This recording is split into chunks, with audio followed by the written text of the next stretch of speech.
제가 가지고 온 소설은요. 김훈 작가님의 소설 저만치 혼자서입니다.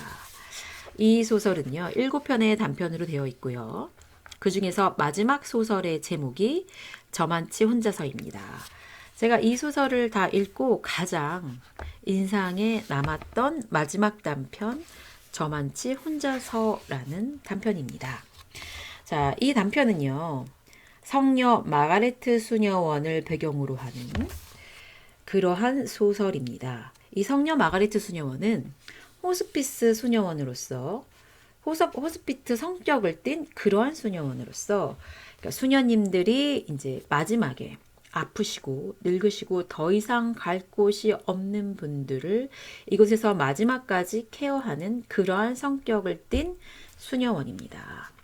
그래서 이 소설을 읽으시면 읽으신 분들도 아시겠지만 이 김훈 작가님의 문체가 상당히 차분합니다. 그리고 자극적이지 않습니다. 역시 남자 작가님의 그런 어떤 그 느낌이 좀 있어요. 삶을 바라보는 그 시선이 너무 감상적이지도 않고요. 그렇다고 너무 이렇게 너무 차갑거나 이렇진 않아요. 그런데 또 그 안에 그 바라보는 그 시선의 문장, 그 시선 안에 그 문장으로 표현되는 것이 통찰력이 엄청납니다. 그 냉철한 삶에 대한 통찰력이 깃들어 있습니다. 그냥 읽으면 느껴지지 않고요. 자세히 읽어야지만 느껴집니다. 그래서 이 김훈 작가님이 얼마나 삶에 대해서 관찰하고 성찰했는지가 아주 조금은 느껴지는 소설입니다. 제가 이 저만치 혼자서를 읽으면서 가장 인상 깊었던 부분, 짧게 그 부분만 같이 한번 공유하고 얘기를 해보고자 이렇게 또 이 단편을 가지고 왔습니다. 아까 말씀드렸듯이 이 단편은 성녀 마가레트 수녀원을 배경으로 하는 그러한 소설입니다. 그런데 이 성녀 마가레트가 누구냐면요. 이 성녀 마가레트는 11세기의 어느 수녀님의 이름입니다. 그 수녀님은 그 수녀원에 가만히 원래 그 시대에 이분이 계셨던 그 수녀원은 은둔과 침묵이었습니다. 그래서 거기서는 이제 하나님의 뜻을 조용히 묵상하고 어떤 구도자의 성격을 띤 수녀원이었다면 이 마가리트 수녀님이 나와서 세상 속으로 나와서 그 시대에 있었던 부상자들이나 전염병 환자 또는 창녀들, 병든 아이들을 그 수녀님이 다 케어를 하고 그들의 죽음까지 함께 배웅을 함으로써 삶을 실천하신 분입니다. 그래서 이 수녀님의 어떤 그 신앙의 표현은 구원이나 인도가 아니라 아주 거창한 구원이나 인도가 아니에요. 그저 동행의 방식으로 임종까지 함께 사람들과 함께 배웅한다는 그러한 정신입니다. 그래서 그러한 정신을 이어받아서 성녀 마가레트 수녀원이라고 우리나라의 어느 충청도 지방의 호스피스 성격을 띤 그 성녀 마가레트 수녀원에서 일어나는 일들을 이제 그린 그러한 단편 소설입니다. 그래서 이 마가레트 수녀원이라는 이름이 어떻게 지어졌는지 그렇게 설명을 해주는 부분이 있습니다. 제가 잠깐 읽어드릴게요. 죽음을 보편적인 자연 현상 속에 내던져 버리지 않고 죽어가는 자들을 하나씩 개별적으로 씻기고 달래서 경계까지 동행한 마가레트 수녀의 그 한없이 낮은 뜻을 기르는 이름이었다. 이름을 지은 김요한 주교는 혼자서 만족했다. 죽음이 죄의 대가라 하더라도 세상에 한없는 죄와 죽음을 유형별로 나누어 개념화하거나 세상의 저울로 달아서 무겁고 가벼움을 말할 수는 없을 것이었다. 하나님이 인간을 사랑하심은 인류 전체의 보편성이나 추상성에 대한 사랑이 아니고 살아있는 구체적 존재에 대한 개별적 사랑이라야 마땅하므로 마가레트 수녀의 생애는 사랑의 구체성, 개별성, 직접성을 실현함으로써 인간의 힘으로 섭리를 증명한 것이라고 김요한 주교는 축성미사 강론 때 수녀원 이름을 지은 배경을 설명했다. 자, 어떠세요? 저는 이 단락이 정말로 인상적이었어요. 죽음을 보편적인 자연 현상 속에 내버리지 않았다. 그리고 어떤 추상적인 사랑이 아니고 하나님의 사랑이 인류 전체에 대한 보편적이거나 추상적인 사람이 아니고 구체적 존재에 대한 개별적인 사랑. 자, 이러한 부분이 제가 정말로 이 부분이 이 죽음을 바라보는 그 시선, 그 시선이 저는 참 좋았던 것 같아요. 그래서 구체성, 개별성, 직접성으로 사랑을 실천한다는 거죠. 이 호스피스의 병원의 성격, 모토가 구체성, 개별성, 직접성이라는 겁니다. 그 죽음을 어떤 죄의 대가라고 바라보는 그 신앙적인 마인드도 있지만 그거를 어떤 유형별로 나누거나 세상의 저울로 달지 않는다. 그저 살아있는 구체적 존재에 대한 개별적 사랑으로 그 한 명 한 명의 개개인의 죽음을 다 구체적이고 개별적으로 또 직접적으로 함께 한다라는 그 모토. 그래서 저는 이 죽음을 바라보는 이 시선, 그러니까 죽음을 향해 가는 호스피스 병원의 그 성격이 앞으로 우리가 가야 할 어떤 그러한 방향이 이런 방향이 아닐까라고 생각했습니다. 현대사회는 어때요? 요양병원에 다 가시잖아요. 물론 집에서 이렇게 잘 케어 받으시면서 마지막 임종까지 가족들과 함께하는 그러한 죽음도 있지만 대다수의 호스피스의 병원은 어떻습니까? 그냥 요양병원에서 다 같이 그렇게 시간을 보내다가 어찌 보면 연명의 어떤 그러한 과정으로 볼 수 있겠죠. 지금의 어떤 현대의 죽음과 완전히 다르지 않아요? 지금은 획일적이고 집단적이고 그 한 명 한 명 다 케어한다기보다는 어떤 그 지시사항에 맞게 간접적으로 뭔가 돈을 내고 거기에 이용을 받고 그렇게 이용된다면 이 호스피스의 병원은 그 한 명 한 명의 개성을 맞게 그 개성에 맞게 케어를 하고 간다는 거죠. 그래서 이러한 죽음의 어떤 그 바라보는 시선이 참 좋았던 것 같아요. 자, 그래서 이거에 대한 예로 이제 여러 가지 조금의 그런 에피소드들이 있습니다. 그 에피소드를 한번 얘기를 해볼까요? 자, 여기에 김루시아 수녀님이 계십니다. 이 김루시아 수녀님은요,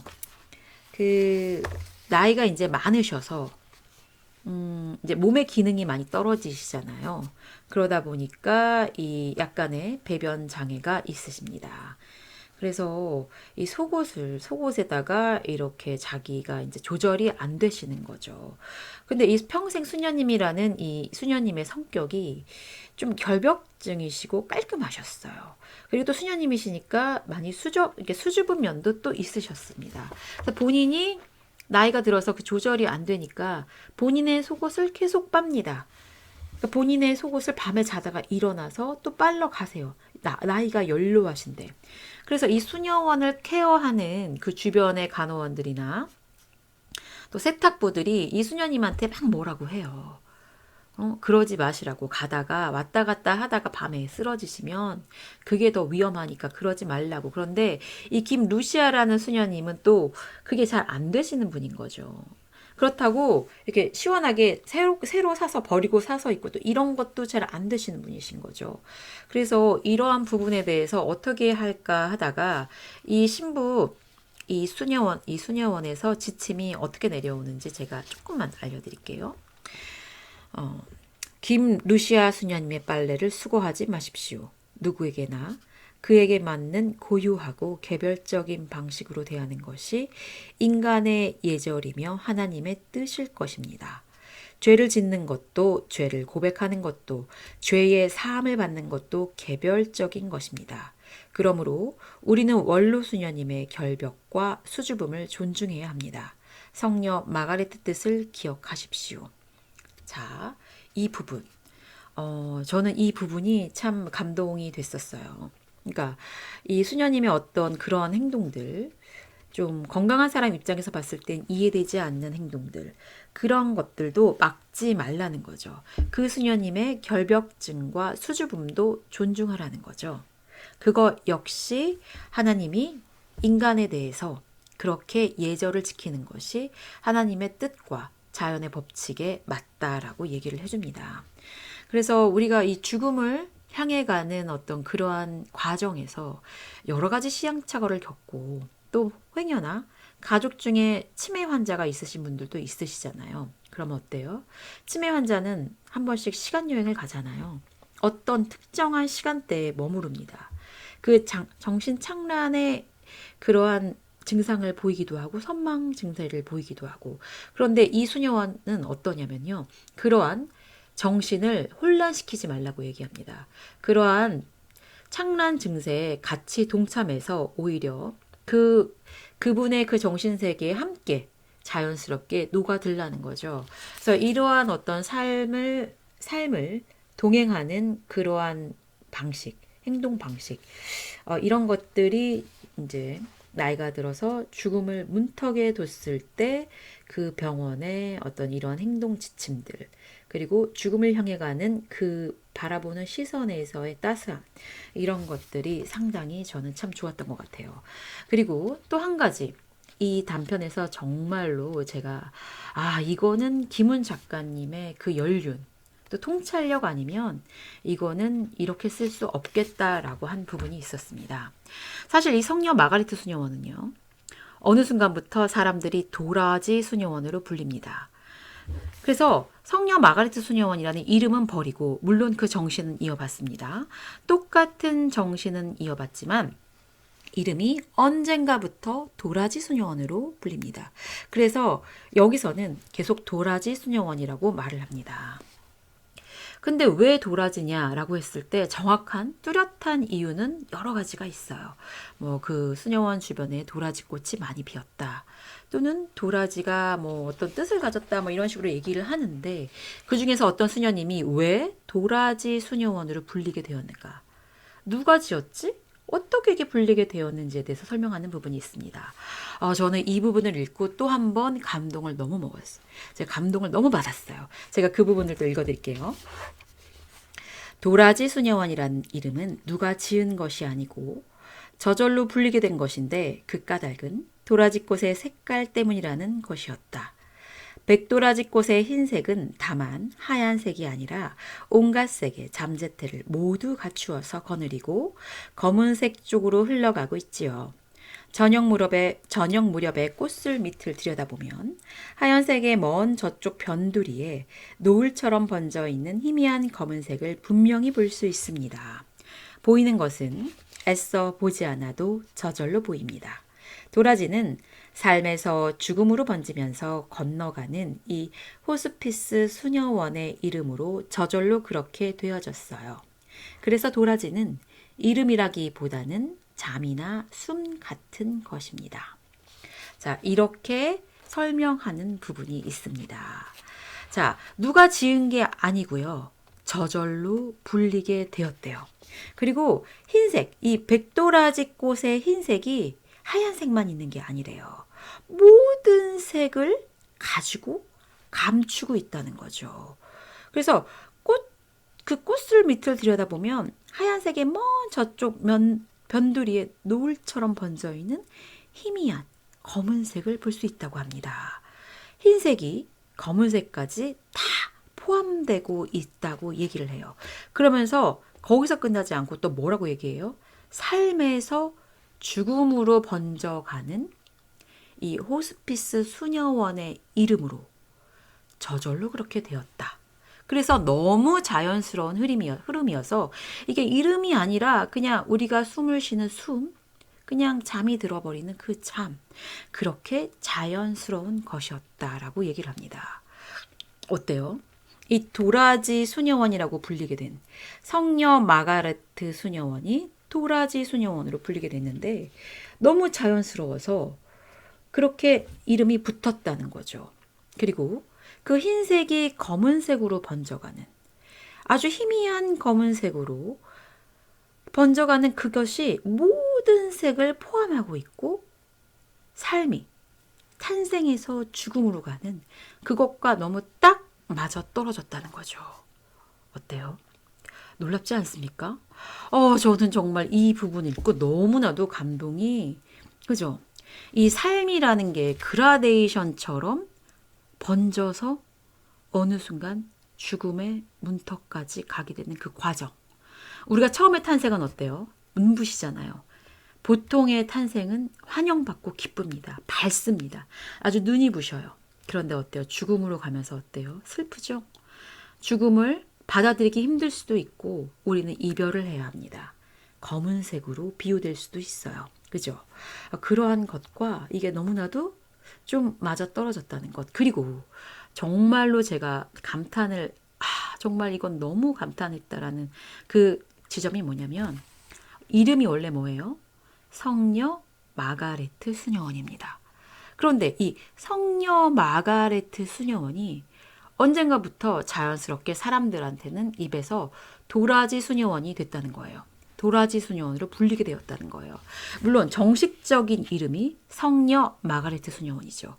그런데 사람들 사이에서는 성녀 마가레트라는 정식적인 이름이 있음에도 불구하고 성녀 마가레트 수녀원이 아니라 도라지 수녀원으로 불립니다. 상당히 좀 마가레트와 도라지는 갭이 크잖아요. 그죠?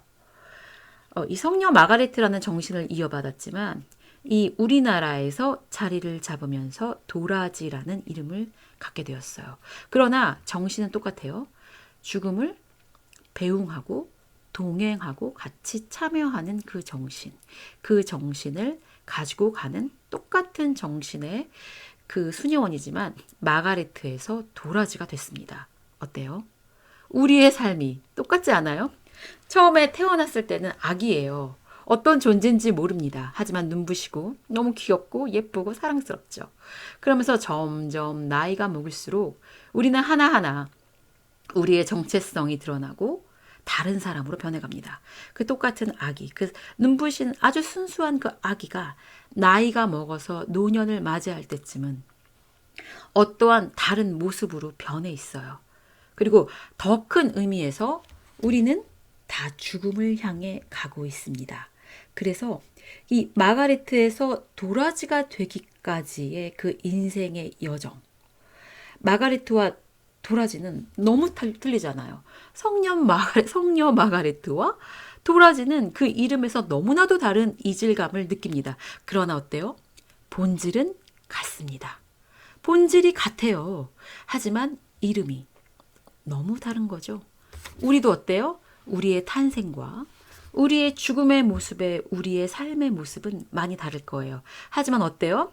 우리의 본질은 같아요. 그죠? 그러한 점에서 우리 김훈 작가님의 삶의 어떤 깊은 그 성찰, 그리고 통찰력. 그러한 시선으로 이 소설을 봤을 때 너무 따뜻하고 뭔가 위안이 된다. 그리고 이 작가님이 바라보는 우리의 삶의 죽음으로 가는 그 시선이 어때야 하겠는가. 현대사회가 어떤 죽음을 질병 처리하고 그냥 보이지 않는 곳에 은폐한다면 그게 아니라 같이 동행하고 배웅을 하는 구체적이고 개별적이고 직접적인 그 한 명 한 명의 개별성과 그 한 명 한 명의 그 뜻을 인간 고유의 그 개별적인 그 고유성을 지키는 것도 좋지 않을까. 이러한 어떤 작가님의 아주 작지만 원대한 바람이 이 소설에 있습니다. 그래서 이 소설을 읽으면서 저는 참 마음이 따뜻했어요. 사실 지금 현재 우리가 이렇게 뭐 제도적으로 많이 힘들고 현실적으로도 많이 힘들지만 이런 의식, 우리가 이렇게 바라보고 가야 한다라는 이런 의식도 참 중요한 것 같아요. 그래서 저는 또 이런 책을 읽으면 어때요? 가만히 있을 수가 없어요. 같이 나누고 또 제 생각을 이렇게 공유해야 합니다. 그래서 제가 이번에 가져온 책이 김은 작가님의 저만치 혼자서라는 단편이었습니다. 이 책 제목이 저만치 혼자서인데 이 단편 맨 마지막 제목이 저만치 혼자서예요. 그래서 여러 7편의 단편이 되어 있지만 그 중에 마지막 단편 저만치 혼자서였습니다. 너무 따뜻하고 또 인상적이고 마음에 울렸던 그러한 소설, 단편 소설이었습니다. 어떠셨는지. 저는 이 소설을 참 한 번에 읽으면 이해가 잘 안 됐지만 이렇게 좀 몇 번 읽고 2번 정도 읽은 것 같아요. 그리고 생각이 이렇게 남아서 곱씹다 보니 이 성녀 마가레트 수녀원이 도라지 수녀원이 되기까지 우리의 삶이 죽음으로 가기까지의 어떤 그러한 모습이 참 많이 닮아 있다라는 어떤 그러한 시선에서 너무나도 임팩트 있는 아주 짧은 단편이지만 참 임팩트 있는 소설이었다. 그리고 이 저만치 혼자서라는 이 제목도 참 좋았어요. 이 제목이 김소월 씨의 산유화 중에 산에 피는 꽃은 저만치 혼자서 피어있네. 이 구절에서 따왔다고 하셨습니다. 이 꽃들이 저만치 혼자서 산속에 피어있다. 야생화는 혼자 피어있죠. 아무도 보지 않지만 열심히 자기가 꽃을 가꾸고 자기 스스로 피워냅니다. 너무 아름답지 않아요? 누가 봐주고 아름답다고 하지 않지만 산에서 피는 야생화는 혼자 저만치 혼자서 피어 있습니다. 그러한 의미에서 우리의 인생과 참 닮았다라는 생각을 해보게 되었습니다.